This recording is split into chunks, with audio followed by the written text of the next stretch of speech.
এতিয়া মানে ৰাইজে ভাবিছে সুমন বাইদেউ বিদায় ল'বলৈ আহিছে। মানে চকুত চকু মাৰি দেখা গৈছে হাজু এৰি যোৱাৰ কাৰণে নেকি? নাই মহিলাসকলে মানে ডিঙিত ধৰাধৰিকৈ কান্দিছে যেন, কাৰণ মইতো বিদায় লোৱা নাই নহয়। কিন্তু আপোনাক আজিও কিন্তু সুমন হৰিপ্ৰা জিন্দাবাদ কিন্তু আজি সকলোৱে কৈ আছে। কিন্তু অথচ আপুনি কিন্তু 2026 হাজো সমষ্টিৰ নিৰ্বাচন নেখেলে, কিন্তু স্থানীয় ৰাইজে ভাবি আছে যে সুমন হৰিপ্ৰাক আকৌ 2026 ভোট দিব নেকি হাজোৰ ৰাইজে?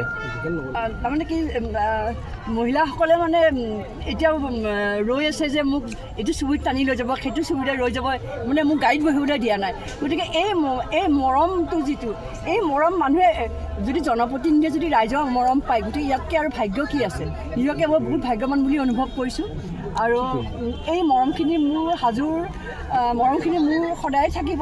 গতিকে সমষ্টিৰ পৰা বিধায়িকা হিচাপে বিদায় হ'লেও যে তেখেত সমষ্টিৰ জীয়াৰী হিচাপে মই মানে হয়তো বিদায় ল'বলৈ মোৰ কঠিন হ'ব। যথেষ্ট আৱেগিক দেখা গৈছে আপোনাৰ আৰু গোটেই মানুহখিনি কি ক'ম, ন' ৱৰ্ডছ।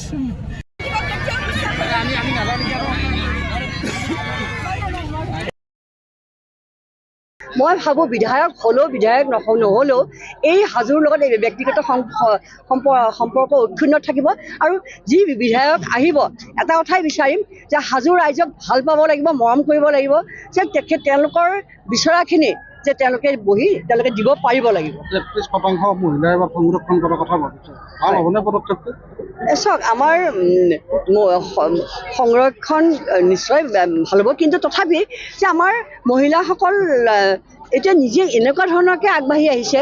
এতিয়া চাকৰিৰ ক্ষেত্ৰত দেখিছে APSC হওক বা আমাৰ চিভিল ছাৰ্ভিচৰ পৰীক্ষাত মহিলাই সদায় টপ কৰে। গতিকে ৰাজনীতিত আপোনালোকে দেখিছে যে হাজোত যেনেকৈ কাম চলাইছোঁ, বাকীকেইটা আমি মুখ্যমন্ত্ৰীৰ অনুপ্ৰেৰণাত, মাৰ্গদৰ্শনত, ৰাইজৰ অনুপ্ৰেৰণাত মই ভাবোঁ যে মহিলা হিচাপে কাম বেয়া চলোৱা নাই। আৰু এবাৰ সুধিছোঁ, যিহেতু আশা ৰঙিয়াত আছে, ৰঙিয়াত দিলে যাবনে আপুনি যদি দলে দিয়ে?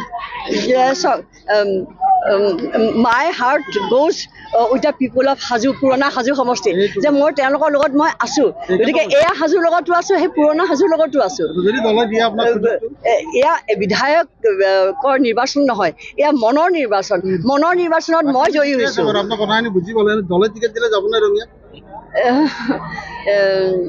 মই হাজোৰ লগত থাকিম সদায়।